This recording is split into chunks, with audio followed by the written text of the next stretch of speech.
अगर मैं तुम्हें बता दूं कि तुम्हारा प्यार में भाग्य पहले से ही तय है और जो भी तुमने जिया है वह सिर्फ संयोग नहीं है। हर व्यक्ति जो तुम्हारे जीवन में आया है, हर संबंध जो समाप्त हुआ है, हर आंसू जो तुमने बहा है और हर खुशी का मोमेंट, सब एक पूर्ण प्लान का हिस्सा है। लेकिन यहाँ सबसे शॉकिंग बात यह है कि वह व्यक्ति जो तुम्हारे साथ होने वाली है, उसे ईश्वर ने पहले से ही चुन लिया है। यह कोई अनुमान नहीं है, ना ही कोई निराश होने वाली उम्मीद। यह एक वास्तविकता है जो तुम्हारे जीवन में प्रकट होने वाली है। अब मुझे बताओ, अगर तुम जानोगे कि जो प्यार तुमने हमेशा ढूंढा है वह तुमसे कहीं अधिक करीब है जितना तुम सोचते हो, क्योंकि जो तुम आज जानोगे वह तुम्हारी दृष्टि को संबंधों के प्रति चिरस्थायी रूप से बदल देगा। यह संदेश तुम्हें संयोग से नहीं मिला है। ईश्वर ने इस बिंदु को तुम्हारे लिए निर्धारित किया है ताकि तुम इसे सुन सको, क्योंकि तुम उन चुने हुए लोगों में से एक हो जो इस वेलिवेशन को प्राप्त करने वाले हैं। और अगर तुम इस वीडियो को अंत तक देखते हो तो तुम समझोगे कि तुम्हारे जीवन में जो भी हुआ है उसका एक बड़ा उद्देश्य था और कैसे आने वाली बातों के लिए तैयार होना है। अगर तुम यहाँ तक पहुँच गए हो तो यह केवल संयोग नहीं है। ईश्वर ने अदृश्य टुकड़ों को चलाया है, परिस्थितियों को समायोजित किया है और तुम्हारे दिल को एक विशेष तरीके से छू दिया है तुम्हें इस बिंदु पर लाने के लिए। शायद तुमने महसूस किया है कि तुम परेशान, भ्रमित या यहाँ तक कि शक हो सकता है कि क्या वास्तव में तुम्हारे लिए प्यार में एक योजना है। लेकिन मुझे तुम्हें बताना है कि ईश्वर ने पहले से ही फैसला कर लिया है। वह तुम्हारे पास होने वाली व्यक्ति को पहले से ही चुन लिया है और जो तुम जल्द ही जानोगे वह तुम्हें उस सत्य को खोलेगा। इस क्षण में तुम्हें जो भी कर रहे हो उसे रोकना है और सुनना है। यह कोई सामान्य संदेश नहीं है, यह एक ईश्वरीय हस्तक्षेप है। ईश्वर तुम्हें बुला रहा है और अगर तुम इस बुलावे को अनदेखा कर दो तो तुम वह आशीर्वाद गुम हो सकते हैं जो तुम्हारे जीवन में प्रकट होने वाला है। आकाश जमीन को छूने वाले कुछ मौसम होते हैं और यह उनमें से एक है। तुम्हारे यहाँ होना कोई संयोग नहीं है, यह एक संकेत है। तुमने कितनी बार सोचा है कि क्या तुम कभी एक प्यार मिलेगा जो वास्तव में मूल्यवान होगा? तुमने कितनी बार महसूस किया है कि तुम बहुत देते हो लेकिन वापस नहीं मिलता? ईश्वर ने तुम्हें देखा है, तुम्हारी मेहनत देखी है, तुम्हारी प्रार्थनाओं को सुना है और तुम्हारी दर्द को महसूस किया है। और आज वह तुम्हें एक बात बताना चाहता है जो तुम्हारी दृष्टि को संबंधों के प्रति चिरस्थायी रूप से बदल देगा। तुम्हारे जीवन में हुए अनुभव जो लगते हैं कि वे अलग अलग हैं, वास्तव में वे सभी एक ईश्वरीय पजल के टुकड़े हैं। हर टूटना, हर निराशा, हर अप्राप्त प्यार, उसका एक उद्देश्य था, तुम्हें आने वाले चीजों के लिए तैयार करना। ईश्वर नहीं चाहता कि तुम कम से खुश हो, इसलिए वह तुम्हारे प्रत्येक कदम को मार्गदर्शित कर रहा है। अगर कभी भी तुम महसूस करो कि तुम इस प्रक्रिया में अकेले हो तो मुझे तुम्हें बताना है कि तुम अकेले नहीं हो। ईश्वर हमेशा तुम्हारे साथ रहा है, भले ही तुम सोचो कि कोई नहीं देख रहा है। और अब वह तुम्हें एक शक्तिशाली बात बताने जा रहा है, एक प्यार जो अन्यों से अलग है, जो संयोग या किसी अचानक की बात नहीं है बल्कि एक ईश्वरीय फैसले से है। यह संदेश केवल एक शुरुआत है। आज तुम्हारी आंखें खुलेंगी, लेकिन वास्तविक परिवर्तन तब आएगा जब तुम ईश्वर के लिए तैयार होगा। सुनने से काफी नहीं है, कार्रवाई करनी होगी। क्या तुम उस कदम लगा सकोगे? क्योंकि जो आने वाला है वह तुम्हें दिखाएगा कि तुम्हारे जीवन में एक बड़ा ईश्वरीय उद्देश्य है जो तुमने कल्पना नहीं की थी। तुमने कदम लगाए, तुमने गिरावट झेली और तुमने जीत हासिल की, सभी एक हाथ जो कभी भी तुम्हें नहीं छोड़ा। कभी कभी तुम्हें महसूस हो सकता है कि सब कुछ एक गड़बड़ है, तुम्हारे फैसलों ने तुम्हें अनिश्चित मार्गों पर ले जा दिया है। लेकिन सच ये है कि ईश्वर हर विवरण को नियंत्रित कर रहा है। कुछ भी यादृच्छिक नहीं है, भले ही सबसे अंधेरे क्षण भी तुम्हारे उद्देश्य निर्माण में प्रमुख थे। अगर तुम पीछे देखो तो तुम देखोगे कि तुम्हारे जीवन की अनुभवों को जोड़ने वाले अदृश्य धागे हैं। वह संबंध जो तुम्हें दुख देता था, वह सपना जो पूरा नहीं हुआ, वह मौका जो तुमने ना मिला, सब कुछ कारण था। ईश्वर ने तुम्हें न केवल उन क्षणों को पार करने की अनुमति दी बल्कि उन्हें तुम्हारी तैयारी के लिए इस्तेमाल किया। हर घाव तुम्हारे विकास का हिस्सा था, हर हानि एक द्वार बंद हुआ ताकि तुम्हें सही मार्ग पर ले जाए।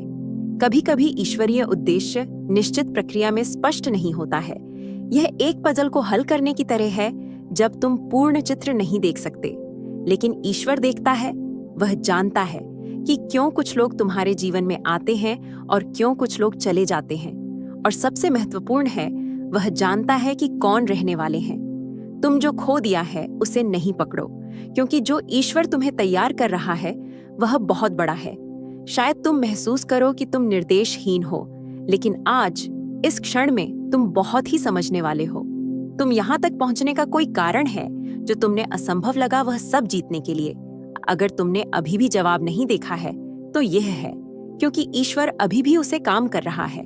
जो प्यार तुम्हें मिलने वाला है वह कोई संयोग नहीं है, वह कोई भाग्य की बात नहीं है, बल्कि वह तुम्हारे जीवन का एक मूलभूत टुकड़ा है जो ईश्वर ने तुम्हारे लिए डिजाइन किया है। लेकिन उससे पहले, वह आने से पहले तुम्हें समझना है कि तुम्हारे जीवन का केंद्र कोई संबंध नहीं है, बल्कि एक मिशन है। जो प्यार आएगा वह एक आशीर्वाद होगा, लेकिन वह तुम्हारे जीवन का कारण नहीं होगा।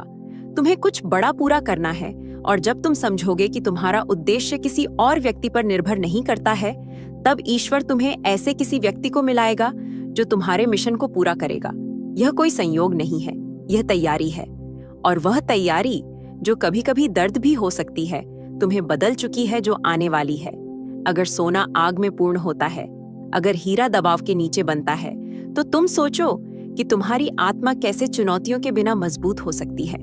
हर परीक्षण ने ईश्वर के हाथों में तुम्हें एक उपकरण दिया है ताकि तुम मजबूत, बुद्धिमान और आने वाली चीजों के लिए तैयार हो। वे कोई दंड नहीं थे, वे कोई बुरी किस्मत नहीं थी, बल्कि वे शुद्धिकरण की प्रक्रिया थी। इसे ऐसे सोचो कि जब तुम एक मांस को ट्रेन करते हो, पहले वह दर्द होता है, तुम महसूस करते हो प्रयास, और तुम सोचते हो कि क्या यह मूल्यवान है। लेकिन समय के साथ वह दर्द विकास में, शक्ति में बदल जाता है। यही तुम्हारे जीवन में होता है। हर नाराजगी, हर असफलता, हर हानि, वे सभी तुम्हारी आत्मा का जिम्नासियम थे। और अब बहुत सी शिक्षा के बाद तुम तैयार हो गए हो, जो पहले तुम नहीं मूल्यवान समझ पाते थे। उस समय को सोचो जब तुम महसूस करते थे कि सब कुछ टूट रहा है। अब तुम देखो, तुम यहाँ हो, तुमने सीखा है, तुम बदल गए हो, तुम परिपक्व हो गए हो। जो पहले तुम्हें प्रभावित करता था, अब वह तुम पर नहीं है। ये सबसे बड़ी प्रमाण है कि तुम बदल गए हो। ईश्वर ने हर एक आंसू, हर एक परीक्षण, हर एक कठिनाई का इस्तेमाल किया है तुम्हें एक मजबूत चरित्र बनाने के लिए। तुम्हें आकार दिया है ताकि तुम सबसे बड़े की इंतजार करो। तुम नहीं समझोगे जो नहीं मूल्यवान है। जो लोग पीछे छूट गए, वे तुम्हारे भविष्य के लिए तैयार नहीं थे जो ईश्वर ने तुम्हारे लिए डिजाइन किया है। ये नहीं है कि वे बुरे लोग थे, बल्कि वे ईश्वर के प्लान का हिस्सा नहीं थे। कभी कभी यह जरूरी होता है कि कुछ छोड़ो ताकि तुम कुछ बहुत बड़ा जीतो। और अब जो भी तुमने जीता है, तुम बहुत ही समझने वाले हो। जीवन आसान नहीं है, लेकिन जो भी तुमने सीखा है वह है कि ईश्वर कभी तुम्हें अकेला नहीं छोड़ता। परीक्षण तुम्हें नष्ट नहीं करने के लिए थे, बल्कि तुम्हें दिखाने के लिए थे कि तुम कौन हो। अब तुम जानते हो, अब तुमने आग देखी है और तुम खड़े हो गए हो। अब यह समय है कि तुम समझो कि यह सब क्यों हुआ। क्योंकि हर परिवर्तन के बाद पुरस्कार आता है, रेगिस्तान के बाद वादा भूमि आती है। और जो ईश्वर ने तुम्हें प्यार में तैयार किया है, वह कोई सामान्य चीज नहीं है। वह एक ईश्वरीय संबंध है जो तुमने पहले किसी अनुभव से अलग है। वह आने वाला है, और जब वह आएगा तुम जानोगे कि हर परीक्षण मूल्यवान था। कुछ प्यार होते हैं जो क्षणिक होते हैं, जो आते हैं तुम्हें कुछ सिखाने के लिए और फिर चले जाते हैं। लेकिन जो आने वाला है वह नहीं है। वह प्यार पहले से ही योजना बना गया है। वह मन की भावना या सतही आकर्षण पर आधारित नहीं होगा, बल्कि वह एक ईश्वरीय संबंध होगा जो आकाश में लिखी गई है। क्या तुमने अपने आप को घेरा हुआ महसूस किया है और सोचा है कि क्या मुझे कोई विशेष मिल सकता है? क्या सच्चा प्यार केवल एक आदर्श है, या फिर ईश्वर ने वाकई किसी ऐसे को तैयार रखा है? तुम अकेले नहीं हो इन प्रश्नों में, लेकिन जवाब स्पष्ट है। ईश्वर कुछ भी यादृच्छिक नहीं छोड़ता। अगर वह ने तुम्हें प्यार करने की इच्छा दी है, तो वह ने एक ऐसे को भी बना दिया है जो पूरी तरह से तुम्हारे साथ मिलेगा। वह प्यार सामान्य नहीं होगा। वह क्षण की भावना या सतही आकर्षण पर आधारित नहीं होगा। वह प्यार शांति ला देगा, तुम्हें विकसित करेगा, तुम्हें उन घावों को भरेगा जो तुम्हें लगा था कि कभी नहीं भरेंगे। और वह एक उद्देश्यपूर्ण संबंध होगा जिसमें दोनों लोग एक दूसरे को अपनी सर्वश्रेष्ठ संस्करणों में प्रोत्साहित करेंगे। अगर कभी भी तुमने महसूस किया है कि प्यार केवल तुम्हें दर्द देता है, तैयार हो तुम अंतर को देखो। इस बार कोई मानसिक खेल नहीं होंगे, कोई सतत संदेह नहीं होंगे, कोई डर हानि होने का नहीं होगा। जो ईश्वर तुम्हें मिलने वाला है वह वास्तविक है, मजबूत है और आशीर्वादित है। लेकिन उसे प्राप्त करने से पहले तुम्हें अपने दिल को खोलना है, तुम्हें डर को पीछे छोड़ना है और तुम्हें यह मानना है कि यह संभव है। तुमने कितनी देर तक इंतजार किया है? ईश्वर मानव समय में नहीं होता, वह पूर्ण समय में होता है। और जब सही समय आएगा वह व्यक्ति आएगा। तुम्हें कुछ नहीं करना होगा, तुम्हें कुछ नहीं भिख मांगना होगा, वह बस हो जाएगा, एक ईश्वरीय उपहार की तरह जो पहले से ही तुम्हारे लिए रखा गया था। तो न निराश होना, क्योंकि जो आने वाला है वह बहुत ही अद्भुत होगा। खासकर तुम समझ जाओगे कि पहले होने वाली सब कुछ क्यों होना पड़ा। दिव्य प्रेम ना तो बहुत जल्द आता है और ना ही देर से। वह तब आता है जब तुम प्राप्त करने के लिए तैयार होते हो, और वह क्षण अब बहुत करीब आ गया है। सब कुछ के लिए समय होता है, बोने का समय और कटाने का समय, इंतजार का समय और प्राप्त करने का समय। और अब तुम ऐसी एक हरथू में प्रवेश कर रहे हो जहां सब कुछ शुरू में जुड़ने वाला है। जो पहले बहुत देर लग रहा था, जो अंतर्निहित रूप से अंतर्निहित था, जल्द ही समझ में आ जाएगा। ईश्वर जल्दी काम नहीं करते हैं, लेकिन वे देरी भी नहीं होते। जब तुम इंतजार कर रहे थे, वह हर परिस्थिति, हर विवरण और हर व्यक्ति को तुम्हारी जिंदगी से बाहर निकालने की तैयारी कर रहे थे। यह सब एक पूर्ण प्लान का हिस्सा था, क्योंकि जब ईश्वर कार्रवाई करते हैं वे कैरोस में करते हैं, उनका ठीक और दिव्य समय। कभी कभी हम उत्सुक हो जाते हैं, तेजी से जवाब चाहते हैं, चीजें तुरंत होने चाहते हैं, लेकिन ईश्वर का समय मिनटों या दिनों में मापा नहीं जाता है, वह उद्देश्य में मापा जाता है। और जब वह कैरोस में पहुंचता है, सब कुछ बहुत ही सटीक तरीके से स्थानांतरित हो जाता है कि तुम नहीं सकते हो कि ईश्वर ने प्रक्रिया के हर हिस्से में हाथ लगाया है। जो प्रेम आने वाला है वह पहले नहीं आ सकता था, क्योंकि ना तो तुम तैयार थे और ना ही वह व्यक्ति। ईश्वर समय से पहले उपहार नहीं देते हैं, लेकिन अब सब कुछ सीखने के बाद, तैयारी के बाद, विकास के बाद, तुम एक नई शुरुआत के द्वार पर हो। संकेतों पर ध्यान देना। कभी कभी कैरोस छोटे विवरणों में प्रकट होता है, अप्रत्याशित रूप से खुलने वाली एक दरवाजा, तुम्हें स्पष्टता देने वाली एक बात, अनिश्चितता के बीच शांति का एक एहसास। ईश्वर तुम्हें दिखा रहे हैं कि समय आ गया है। तो विश्वास करो, तुरंत ना जल्दी करो, लेकिन समय आने पर संदेह मत करो। जब वह क्षण आएगा, तुम पहचान लोगे और तुम पता चलेगा कि प्रत्येक सेकंड का इंतजार मूल्यवान था। ईश्वर ने तुम्हारे लिए तैयार किया हुआ प्रेम कोई सामान्य कहानी नहीं है। वह चपेटों या अस्थिर भावनाओं पर आधारित नहीं होगा। वह एक उद्देश्य से भरी, दिशा से भरी और एक बड़े अर्थ से भरी संबंध होगी, क्योंकि जब ईश्वर दो जीवनों को एक साथ करते हैं, वह एक मिशन के साथ करते हैं। होती हैं ऐसी संबंध जो तुम्हें विचलित करते हैं, और होती हैं ऐसी संबंध जो तुम्हें जुड़ाव में लाते हैं।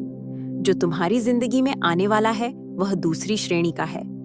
वह एक ऐसी जुड़ाव होगी जो तुम्हें ईश्वर के अधिक नजदीक लाएगी, जो तुम्हें विकसित होने की प्रेरणा देगी, जो तुम्हारे सबसे अच्छे को बाहर निकालेगी। वह ऐसा प्रेम नहीं होगा जो तुम्हें शांति छीने या तुम्हारी मूल्य वृद्धि को सवाल करे, बल्कि वह ऐसा होगा जो ईश्वर ने पहले से ही तुम्हारे बारे में कहा है। मानव संबंध जब रेत पर बने होते हैं तब वे नाजुक हो सकते हैं, लेकिन जब ईश्वर ही निर्माता होते हैं तो उसकी नींव अटूट होती है। यह ऐसा प्रेम नहीं होगा जो क्षणिक भावना पर निर्भर करेगा, बल्कि वह ऐसा होगा जो परीक्षणों को सहन करेगा, जिसकी गहराई होगी और जो पहले ही वायु में नहीं टूटेगा। दोनों को एक साथ मिलने के लिए तैयार किया गया है। ईश्वर ने तुम्हें अलग अलग तरीके से तैयार किया है, उनके दिलों को पोलिश किया है, उन्हें सिखाया है कि सच्चा प्रेम क्या होता है, क्योंकि दिव्य प्रेम प्राप्त करने से पहले तुम्हें पहले उसके द्वारा ढाला जाना होता है। यह सिर्फ प्राप्त करने का नहीं है, बल्कि तुम्हें उसे प्राप्त करने के लिए तैयार होना है। जब वह आएगा तुम पहचान लोगे कि वह अलग है। वहां चिंता नहीं होगी, संदेह नहीं होगा, खेल नहीं होंगे। वह स्पष्ट होगा, मजबूत होगा, और तुम्हारे दिल में एक चुपके से पुष्टि होगी। वह ऐसा कुछ नहीं होगा जो तुम्हें मजबूर करना पड़े, क्योंकि जो ईश्वर का होता है वह शांति के साथ बहता है। और हालांकि चुनौतियां होंगी, वे ऐसी चुनौतियां होंगी जो मजबूती देंगी, न कि नष्ट करेंगी। तो किसी सामान्य प्रेम की उम्मीद मत करो, क्योंकि जो ईश्वर ने तुम्हारे लिए तैयार किया है वह उद्देश्य से भरा प्रेम है। वह तुम्हारी जिंदगी को नहीं बदलेगा, बल्कि उसका प्रभाव तुम दोनों के बियॉन्ड जा रहा है। जो ईश्वर तुम्हारे लिए तैयार कर रहे हैं वह केवल तुम्हारी खुशी के लिए नहीं है। यह प्रेम दो लोगों के लिए एक उदाहरण होगा, तुम्हारे परिवार के लिए, तुम्हारे मित्रों के लिए, या फिर ऐसे लोगों के लिए जिन्हें तुम अभी भी नहीं जानते हो। जब प्रेम ईश्वर से आता है तो वह दो जीवनों को नहीं बदलता, बल्कि बहुत सारे जीवनों को बदलता है, और तुम्हारी जिंदगी उस बड़े उद्देश्य का एक हिस्सा बनने वाली है। सच्चा प्रेम कोई फंतासी नहीं है जो कोई बाधा नहीं होती, बल्कि वह एक निर्माण होता है जिसे प्रयास और ईमानदारी की आवश्यकता होती है। ईश्वर द्वारा निर्धारित हर संबंध मुसीबतों का सामना करेगा, न कि उसे नष्ट करने के लिए, बल्कि उसे मजबूत बनाने के लिए। अंतर यह है कि जब ईश्वर केंद्र में होते हैं तो परीक्षण न कि अलग करते हैं, वे जोड़ते हैं। हर चुनौती उसके हाथों में एक अवसर होगा जो तुम्हें बढ़ावा देगा। होंगे अंतर के क्षण, समायोजन के क्षण, पारस्परिक सीखने के क्षण, लेकिन बजाय भागने या समर्पण करने, दोनों तरह तरह के तरीकों से एक साथ निर्माण करेंगे, एक दूसरे का समर्थन करेंगे और ईश्वर ने उनके संबंध में रखा हुआ उद्देश्य को मजबूत रखेंगे। जो प्रेम आ रहा है वह नाजुक नहीं है, वह मजबूत है। होंगी पिछली घाव जो सतह पर आएंगे, डर जो संबंध में घुसने की कोशिश करेंगे, लेकिन ईश्वर ऐसा करेगा ना कि तुम्हें संदेह में डाले, बल्कि वह जो अभी भी सुधार की जरूरत है उसे सुधारेगा। हर परीक्षण उसके हाथों में एक उपकरण होगा जो उन्हें पॉलिश करेगा और उसके लिए तैयार करेगा। जो संबंध मूल्यवान हैं, वे ऐसे संबंध नहीं हैं जो समस्याओं को टालते हैं, बल्कि वे ऐसे होते हैं जो समस्याओं का सामना करते हैं और वयस्कता और ईमानदारी के साथ। अगर तुम सोचते हो कि यह प्रेम आसान होगा तो फिर सोचो, नहीं, क्योंकि वह मुश्किल होगा, न कि तुम्हें अपने श्रेष्ठ का सामना करना होगा। वह एक प्रेम होगा जो विकास, सहनशीलता और प्रतिबद्धता की मांग करेगा।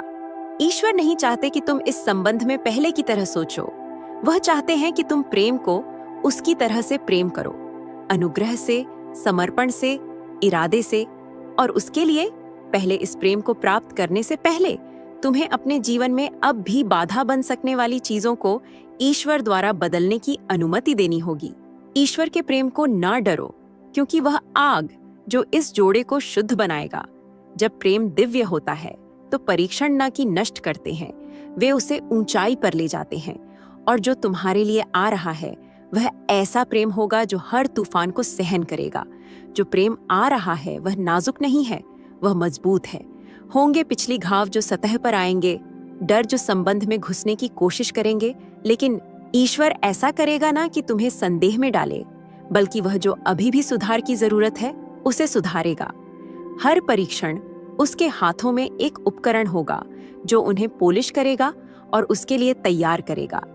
जो संबंध मूल्यवान हैं, वे ऐसे संबंध नहीं हैं जो समस्याओं को टालते हैं, बल्कि वे ऐसे होते हैं जो समस्याओं का सामना करते हैं और वयस्कता और ईमानदारी के साथ। अगर तुम सोचते हो कि यह प्रेम आसान होगा तो फिर सोचो, नहीं, क्योंकि वह मुश्किल होगा, न कि तुम्हें अपने श्रेष्ठ का सामना करना होगा। वह एक प्रेम होगा जो विकास, सहनशीलता और प्रतिबद्धता की मांग करेगा। ईश्वर नहीं चाहते कि तुम इस संबंध में पहले की तरह सोचो, वह चाहते हैं कि तुम प्रेम को उसकी तरह से प्रेम करो, अनुग्रह से, समर्पण से, इरादे से। और उसके लिए पहले इस प्रेम को प्राप्त करने से पहले तुम्हें अपने जीवन में अब भी बाधा बन सकने वाली चीजों को ईश्वर द्वारा बदलने की अनुमति देनी होगी। ईश्वर के प्रेम को ना डरो, क्योंकि वह आग जो इस जोड़े को शुद्ध बनाएगा। जब प्रेम दिव्य होता है तो परीक्षण ना कि नष्ट करते हैं, वे उसे ऊंचाई पर ले जाते हैं। और जो तुम्हारे लिए आ रहा है वह ऐसा प्रेम होगा जो हर तूफान को सहन करेगा। ईश्वर के प्रेम को ना डरो, क्योंकि वह आग जो इस जोड़े को शुद्ध बनाएगा। जब प्रेम दिव्य होता है तो परीक्षण ना कि नष्ट करते हैं, वे उसे ऊंचाई पर ले जाते हैं। और जो तुम्हारे लिए आ रहा है वह ऐसा प्रेम होगा जो हर तूफान को सहन करेगा। अगर आप यूनिवर्सल ट्वीट्स के माध्यम से ब्रह्मांड के संदेश को अपने जीवन में महसूस करते हैं और इसे दूसरों तक पहुंचाने में मेरा साथ देना चाहते हैं, तो सुपर थैंक्स के जरिए आपका समर्थन मेरे लिए बहुत मायने रखता है, क्योंकि यह सिर्फ एक आर्थिक मदद नहीं है, बल्कि ब्रह्मांड की ऊर्जा को और अधिक मजबूत बनाने का एक तरीका है। सुपर थैंक्स देकर आप न सिर्फ मेरे काम को सराहते हैं, बल्कि इस दिव्य यात्रा को आगे बढ़ाने में भी योगदान देते हैं, और आपका हर दान ब्रह्मांड के संदेश को और अधिक लोगों तक पहुंचाने में मदद करता है। आपका हर योगदान न सिर्फ मेरे लिए, बल्कि उन सभी के लिए प्रेरणादायक है